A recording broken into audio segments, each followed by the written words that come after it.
అందమైన గోదావరి. అక్కడే పుట్టి పెరిగిన అమ్మాయి పేరు అనురాధ. అదే అను. అనుకి డైరీ రాయడం ఒక అలవాటు. చిన్నప్పటి నుంచి తనకి బాధ వచ్చినా సంతోషం వచ్చినా డైరీస్లో రాసుకుంటూ ఉండేది. అలాగే తన అందమైన లవ్ స్టోరీ కూడా ఒక డైరీలో రాసుకుంది. కానీ అన్ఎక్స్పెక్టెడ్గా ఆ డైరీ పోగొట్టుకుంది. ఇప్పుడు తనకి మిగిలిందల్లా ఈ బ్రేకప్ స్టోరీ మాత్రమే.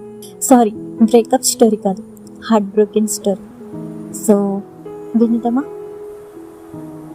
అనురాధ. అను లైఫ్ ఎలాంటిది అంటే ఒక బంగారు పంజరంలో చిలుక లాంటిది.